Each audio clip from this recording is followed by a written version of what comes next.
확신하기만 하면 아버지께 영광이 되게 하고 구원받게 하시느니라.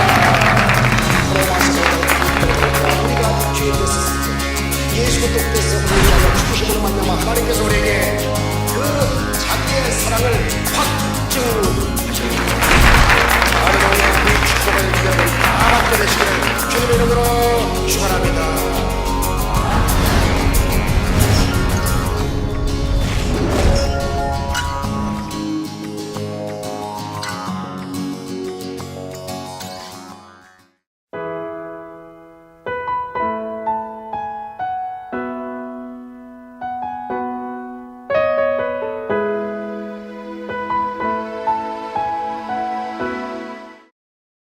오늘 저는 여러분들과 함께 시편 22편 3절과 시브리서 13장 15절의 말씀을 통하여 찬양 중에 거하시는 하나님에 대해서 말씀 올리겠습니다. 종교개혁자 마틴 루터는 유명한 말을 했습니다. 하나님께서 우리에게 주신 선물 중에 가장 위대한 선물은 찬양이라고 말을 했습니다. 그렇습니다. 우리의 일생이 찬양의 일생이 되어야 되지요. 우리가 세상을 떠날 때 모든 것을 다 두고 떠납니다만 꼭 가져가는 것이 있어요. 그게 찬양입니다. 천국 가서 꼭 해야 할 것이 찬양이라고 하는 것이죠. 이 땅에서 비록 낙심과 슬픔과 지쳐 있을 때 여러분 찬양하면 위로와 용기를 주시고 평안함을 주시고 주님을 더 의지하고 사랑하게 만들어 주시는 것이 찬양의 위력입니다. 우리는 장차 저 천국 가서 영원토록 주님을 찬양하게 될 겁니다. 우리에게 찬양을 주신 하나님께 감사해야 됩니다. 얼마나 감사한지 우리의 입술 속에 찬양을 물려주셨다는 것이 얼마나 감사합니까? 그럼 오늘 성경 본문에 보니까 하나님이 어디에 계시냐? 찬양하는 사람에게 거하신다는 겁니다. 찬양 중에 거하신다는 겁니다.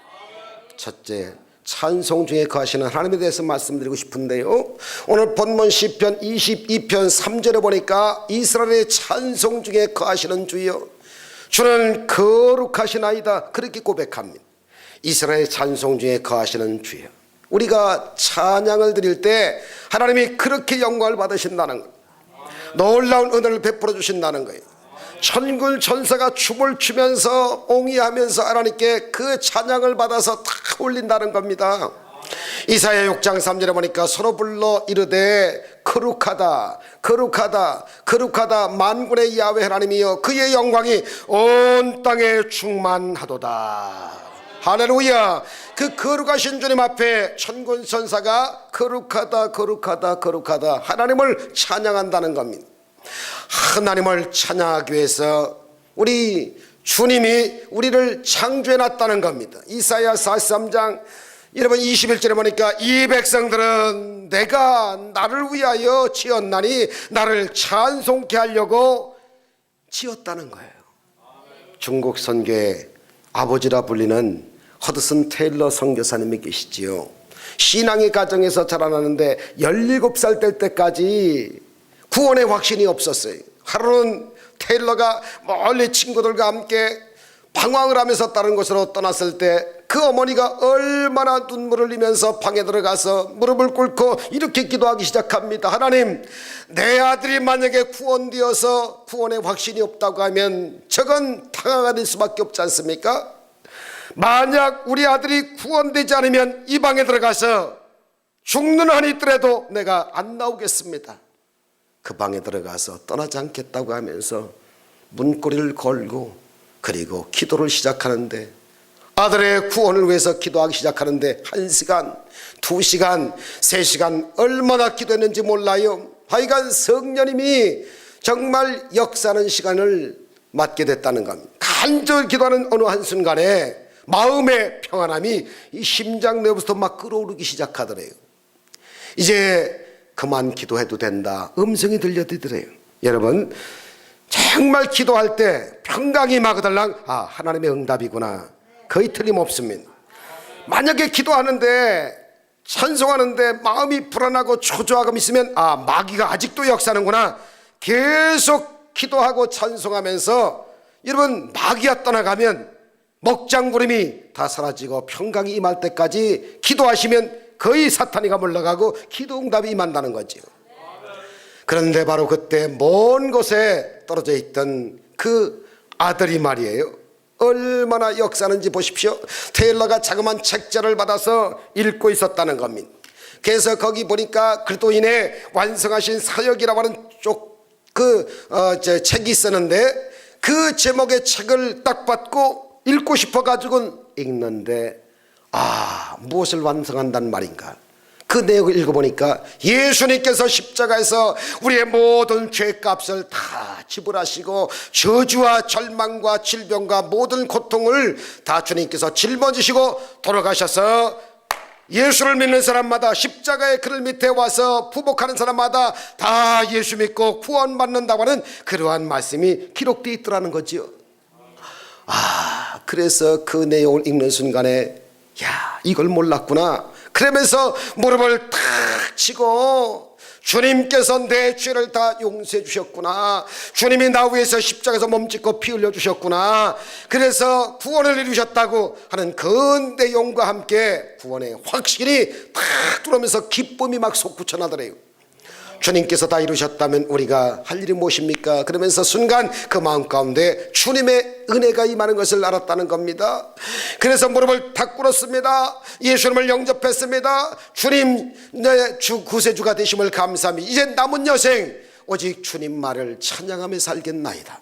그 결심이 그의 일생을 변화시켜서 위대한 중국 선교의 아버지가 되었다고 하는 그러한 말이지요. 그렇습니다. 사랑하는 성도님들이여, 예수를 믿고 난 다음에 여러분의 일생이 찬양의 일생이 되기를 바라맙습니다. 내 평생 찬양하며 살리라. 주의 재림을 맞이하리라. 문제가 다가와도 찬양하리라. 고난이 다가와도 찬양하리라. 힘듦이 다가와도 정말로 아낌없이 찬양하리라. 히브리서 13장 오늘 본문 15절은 그렇게 말합니다. 그러므로 우리는 예수로 말미암아 항상 찬송의 제사를 하나님께 드리자. 이는 그 이름을 증언하는 입술의 열매가 되느니라. 찬송이 그 이름을 증언하는 입술의 열매라고 하니 주저할 것 없이 찬양을 해야 됩니다. 다윗 왕이 법궤를 예루살렘으로 옮겨왔을 때 주의 종들 레위인을 중심으로 찬양들을 조직해서 찬양을 막 부르기 시작합니다.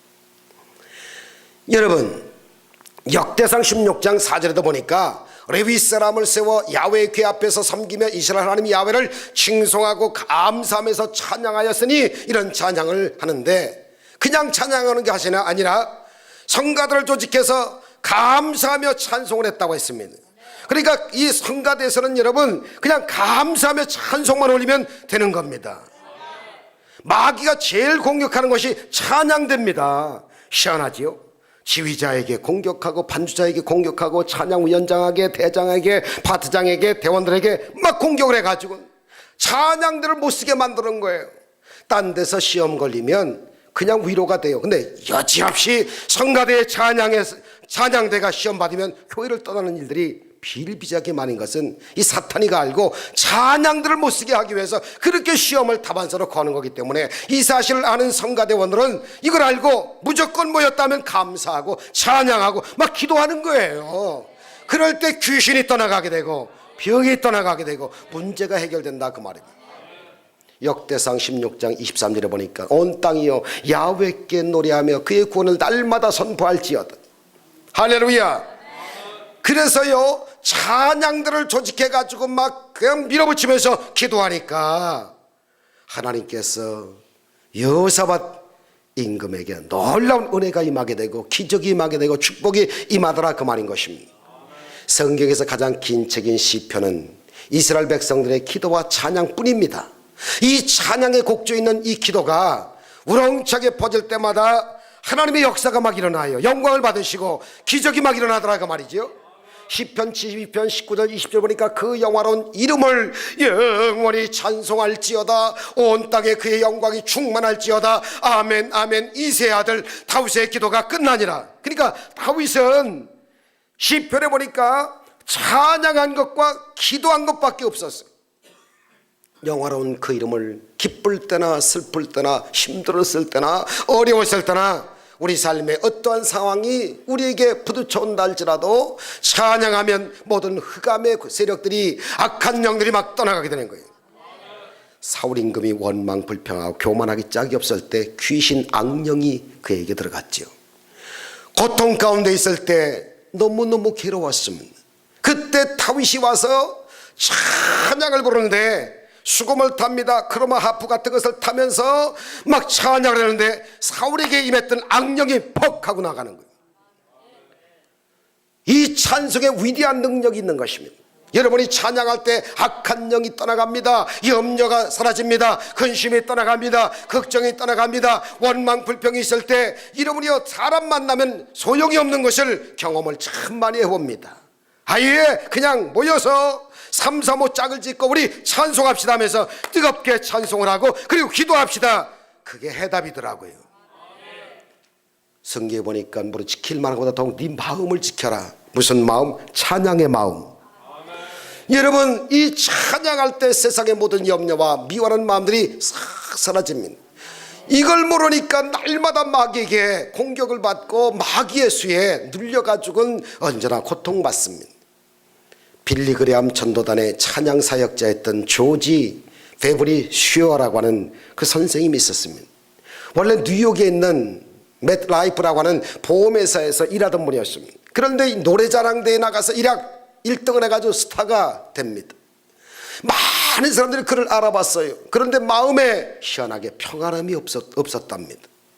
왜 1등을 하고 찬양하는데 그 마음에 평안함이 없었을까? 아주 괴로웠어요. 그가 23살 때 어느 주일 아침 일어나서 피아노 앞에 탁 앉아서 찬양을 하려고 하는데 거기에 어머니가 나사렛 교회 뮬러 목사님 사모님이 쓴 시를 어머니가 기록해놓은 그 글이 있었다는 거예요. 그걸 보는 순간에 성령의 감동이 막 임합니다. 눈에서 눈물이 막 흘러나기 시작해. 그래서 그 가사를 고쳐가지고 그 자리에서 작곡한 곡이 그 유명한 찬송가, 우리가 즐겨 불렀던 102장 주 예수보다도 귀한 분은 없네, 이 찬송이었다고 하는 것입니다. 그래서 한 번은 네덜란드 암스테르담에 가서 대예수 전도단이 가가지고 조지 베브리 슈어 선생님이 나와서 찬양을 할 때 모든 사람들이 일어나서 박수를 환호할 때 끝나자마자 이와 같은 유명한 말을 남긴 것이 생각납니다. 감사합니다. 그러나 나는 여러분이 주신 이 박수갈채와 예수 그리스도를 바꿀 수가 없습니다. 명성도, 명예도, 권세도, 돈도, 내 생명도 예수 그리스도와 바꿀 수가 없나이다. 그렇습니다. 우리 모두 겸손히 낮아져서 오직 주님을 찬양하며 일생을 다가도록 주님께 영광 돌리는 삶을 산다는 것이 얼마나 고귀한 삶인지 다시 한번 깨닫는 여러분 되시기를 주 이름으로 축원합니다. 그러면 두 번째로 여러분에게 말씀드리고 싶은 것은 뭐냐? 우리를 고난 중에 정말 찬양이 얼마나 위력적인지를 말씀드리고 싶어요. 찬양 중에 거하시는 것은 틀림이 없지만 특별히 고난 당했을 때 여러분 뭐 해야 할 것이냐? 찬양인데 찬양할 때 어떤 역사가 있냐 그 말이죠. 예수님께서 죽음을 앞두고 겟세마네 동산으로 올라가실 때 찬송한 것을 여러분 아십니까? 죽으러 가시는 겁니다. 십자가 달리러 가십니다. 그때 찬송한 부분이 성경이 기록되어 있는데 마가복음 14장 26절입니다. 이에 그들이 찬미하고, 즉 예수님이 그들과 함께 찬미하고 감람산으로 십자가 달리러 가시더라. 아니, 예수님이 십자가 달리면서까지 찬송을 하시다니 그게 사실입니다. 인생을 살다 보면 차라리 내가 죽었으면 좋겠다 할 정도로 극한 절망에 처할 때가 있습니다. 바로 그때가 찬송으로 지나가야 된다는 겁니다. 정말 자살하고 싶을 때 찬송을 드리면 여러분 자살할 수가 없지요. 기도가 안 될 때 찬양으로 바꾸십시오. 길이 막막할 때 찬송을 불러달라고 하십시오. 그래서 저도 어저께 한숨 못 자고 막 기도하고 싶어서 기도를 하는데, 이 목사야, 성도들이 힘들어하고 어려워하고 그리고 답답해할 때 가서 뜨거운 찬송을 불어주고 그리고 기도불을 붙여라, 이러한 음성을 제가 듣게 되었습니다. 그렇구나. 찬양을 부르고 나갈 때 하나님께서 놀라운 기적을 베풀어 주시는구나.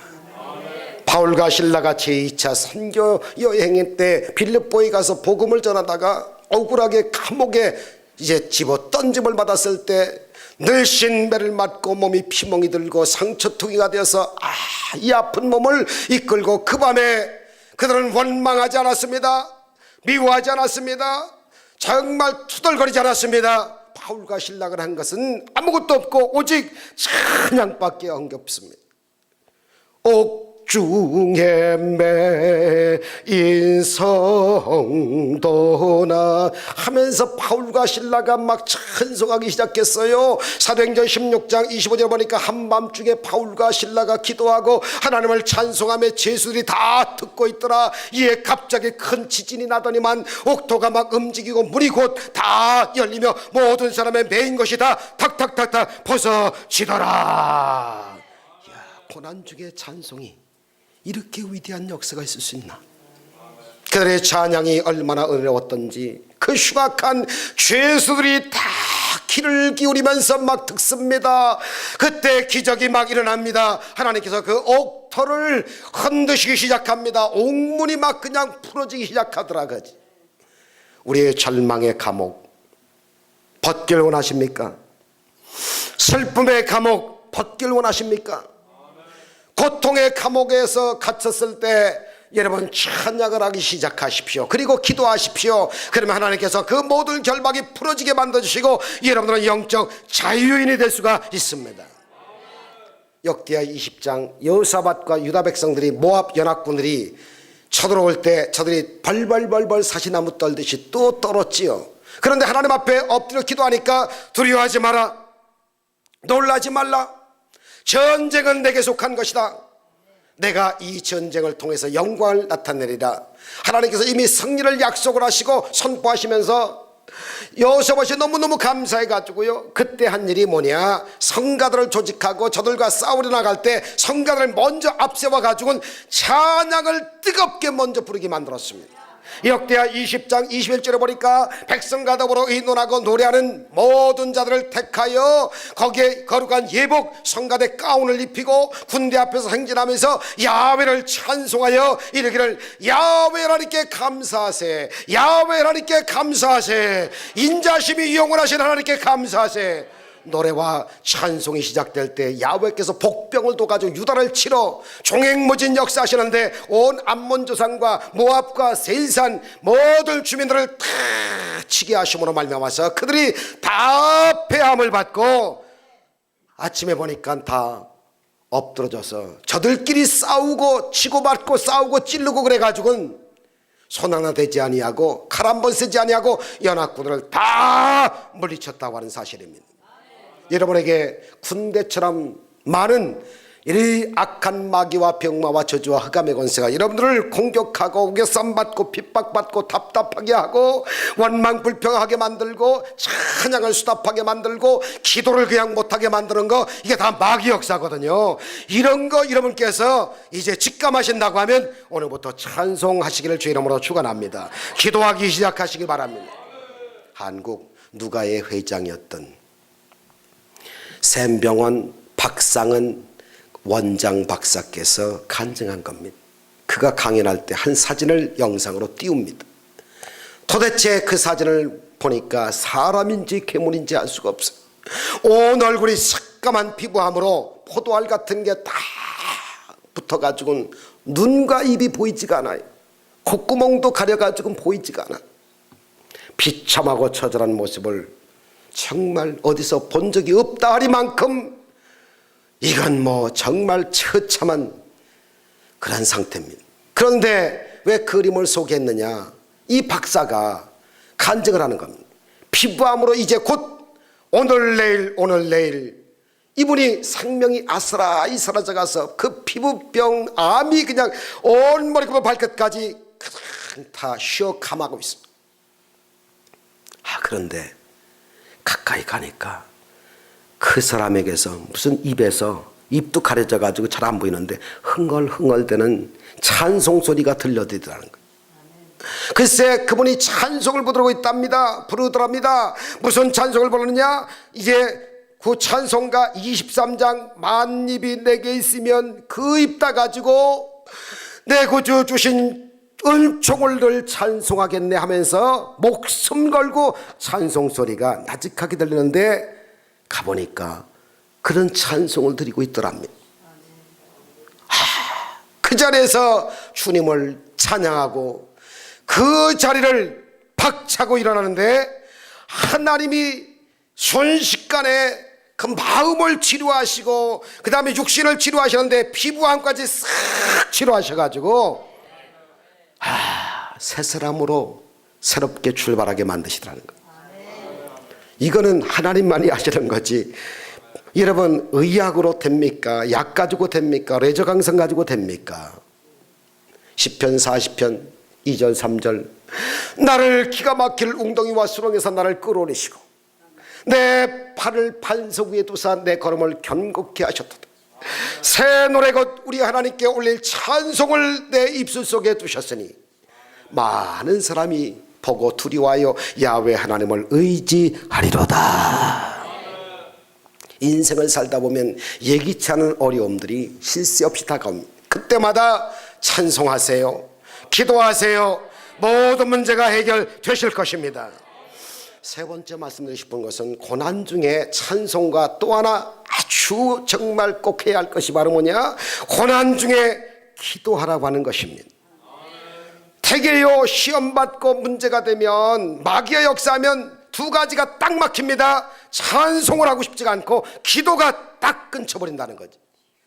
여러분이 지금 찬송할 마음이 없고 기도할 마음이 없다고 하면 병든 겁니다. 그렇지 않겠어요? 그런데 고난 중에는 역설적으로 성경은 말합니다. 고난 중에 찬송 좀 하라. 고난 중에 기도하라. 감람산에 올라가서 겟세마라고 하는 조그만 동산에서 간절히 주님이 찬송이 끝나고 난 다음에 거기서 문제와 어려움을 만났을 때 어떻게 하십니까? 예수님이 하신 것은 찬송과 기도지요.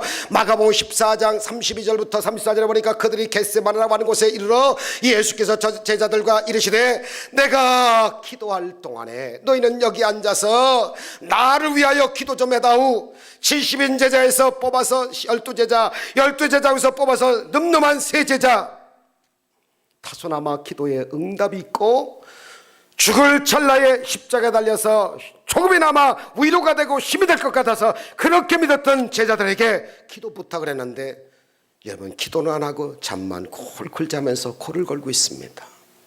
예수님 얼마나 배신감이 있을까요만은 그러나 내 마음이 심히 고민하여 죽게 되었다고 말씀하시면서 십자가에서 온 인류의 죄를 다 짊어지시고 돌아가신 그들에게는 그냥 자라 마음은 원이지만 육신이 약하구나. 2번씩 3번씩 깨우면서 기도 부탁을 했는데 됐다 할 수 없구나. 절망하시는 그 모습 부탁하셨던 그 예수님의 그 명령을 받고도 그 마지막 가시는 길에 다소나마 힘이 될 것 같아 부탁했던 기도 그게 아스라이 사라지고 사탄 마귀 귀신들이 판을 치는데 홀로이 예수님은 십자가를 지고 가십니다.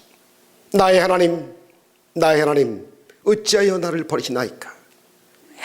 애절하게 정말 절규하듯 부르짖고 기도합니다. 성경을 한 번도 예수님이 하나님을 하나님이라고 부르신 적이 없고 다 아버지라고 불렀어요.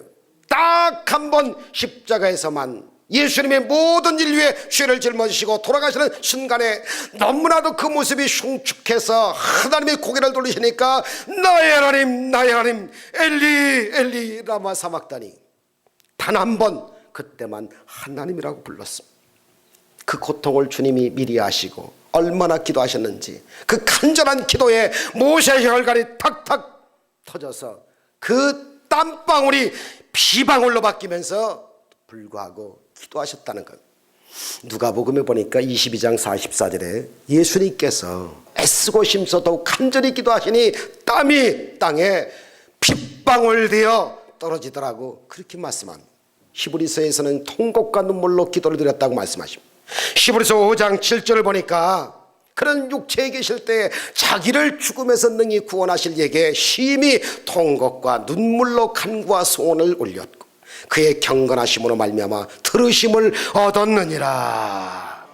주님은 못의 혈관이 터지시며 통곡과 눈물로 기도하시는데 잠을 자고 있는 거예요.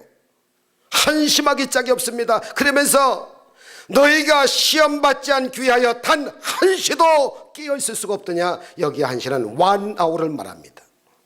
주의 종이 집중하여 1시간을 기도하지 못하고, 장로님들이 기름 부음을 받고 1시간을 기도하지 못하고, 권사님들이 기도하는 엄마가 하루에 1시간도 기도하지 못하고, 안수집사님 일을 붙잡고 있는 분들이 1시간도 기도하지 못한다면 교회는 말할 것도 없지요. 그러므로 수많은 거들랑 주의 종들이, 정말 저와 여러분들이 2시간을 넘어 3시간 기도하는 기도운동이 고난 중에, 고난 주간에, 그리고 정말 아픔이 있을 때, 시련이 있을 때 다른 거 하지 말고 찬송하는 일과 기도하는 일을 한다고 하면 하나님께서 모든 것을 다 해결해 주지 않겠습니까? 마가복음 14장 36절 이르시되 아빠 아버지요, 아바 아버지요, 아버지께서는 모든 것을 가능하게 하시오니 이 잔을 내게서 옮기시옵소서. 그러나 나의 원대로 마시옵시고 나의 원대로 마시옵시고 아버지의 원대로 되게 하여 주옵소서. 십자가의 고난을 주님이 묵묵히 감당하셨습니다. 나의 원대로 마시옵시고 아버지 원대로 되기를 원하나이다. 그 누구도 걸어갈 수 없는 외로운 길을 주님 홀로 걸어가셨죠. 마지막 순간에도 제자들이 옆에서 코 골고 자고 있었을 거예요. 주님은 십자가 고난을 통곡하며 기도하고 계시고, 여러분 때때로 주님을 섬기는 일이 외롭고 얼마나 쓸쓸한지 몰라요. 그러나 그때마다 주님을 바라보시기 바랍니다. 주님이 함께 하십니다. 어렵고 힘들 때 부르짖어 기도하시기를 주의 이름으로 축원합니다. 예레미야 33장에 말씀하시기를 너는 내게 부르짖으라 내가 내게 응답하겠고 네가 알지 못하는 크고 아주 은밀한 일을 내가 너에게 보여주리라. 이 일을 지어 성취하시고 진행하셔서 응답케 하시는 하나님이 말씀하시는 겁니다. 열왕기하 20장에도 히스기야 왕이 통곡하며 기도하는 장면이 나옵니다. 왕이 된 지 14년째 되던 해예요. 39살입니다. 죽을 병이 걸렸습니다. 아마도 골수암인 듯합니다. 이사야 선자가 와서 말합니다. 너는 집을 정리하라. 내가 죽고 살지 못한다. 너무 충격입니다. 히스기야 왕이 정말 많은 의사들과 진맥 잡고 정말 의원들이 찾아왔을 때 다 뒤로 하고 그는 방으로 뛰어들어갔습니다. 문을 걸어 잠갔습니다. 얼굴을 벽으로 향하고 머리를 맞대고 그때부터 울며 통곡하며 기도합니다. 하나님, 내가 그동안 하나님을 위해서 한 나의 모든 일을 보시고 과거에도 추억하시고 나를 고쳐주시고 쓰셨던 것처럼 나의 죄를 용서하시고 혹시나 나를 불쌍히 여겨주셔서 내 눈물을 보시고 나를 좀 살려주세요. 떠납시다. 나를 살려주옵소서. 주여 나를 살려주옵소서. 사람이 죽음 앞에서 드리는 기도보다 더 간절한 기도가 어디 있겠어요. 나를 살려주옵소서. 간절히 오직 주님만 바라보고 기도하니 그의 생명을 15년을 더 연장시키면서 살리셨습니다. 여러분 앞에 절망이 있습니까? 탄식이 있습니까? 슬픔이 있습니까? 정말 죽음이 다가옵니까? 절망의 벽에 부딪혔습니까? 그 벽을 맞대고 통곡하며 두 가지 합시다. 하나는 고난 중에 찬송하는 일이요, 하나는 고난 중에 통곡하며 기도하는 운동입니다. 주님 나를 살려주세요. 다시 한번 기회 한번 주세요. 그 벽이 무너질 것입니다. 절망의 벽이 무너져서 희망의 벽으로 솟아오를 것입니다. 슬픔의 벽이 무너져서 기쁨에 넘쳐나는 그러한 축복이 임할 것입니다. 질병의 벽이 무너져서 건강에 회복되는 역사가 임할 것입니다. 야고보서 5장 13절 너희 중에 고난당하는 자가 있느냐? 저는 기도할 것이요. 즐거워하는 자가 있느냐? 그는 찬송할지니라. 우리가 고난 중에 찬양으로 주님께 나가야 하고 간절히 부르짖어 엎드려 기도해야 하는 것입니다. 하나님은 참으로 좋으신 하나님이십니다. 지금도 우리의 기도에 귀를 기르시고 계십니다. 그 기도에 응답을 준비하시고 계십니다. 여러분 절대 낙심하지 마십시다. 절대 포기하지 맙시다. 절대 뒤로 가지 맙시다. 믿음의 주여 온전케 하시는 예수를 바라보고 찬양과 기도를 그것도 고난이라고 봤을 때 오직 찬양 중에 거하시는 그 하나님 앞에 고난 중에 다른 거 하지 말고 찬양하고 다른 거 하지 말고 기도할 때 찬양과 기도가 여러분 바란스가 잡혀서 갈 때 천리만리 영원한 천국까지 갈 수가 있고 복을 받을 수가 있다고 하는 것을 아시고, 찬양과 기도가 우리 교회에서, 구역에서, 저와 여러분 가정에서, 삶의 여정에서 막 넘쳐나게 되시기를 주의 이름으로 축원합니다. 모든 이름으로 예수를 주라 시인하기만 하면 아버지께 영광이 되게 하고 구원받게 하시리라. 우리가 죄에 됐을 때 예수 그리스도께서 우리를 죽으심으로 말미암아 하나님께서 우리에게 그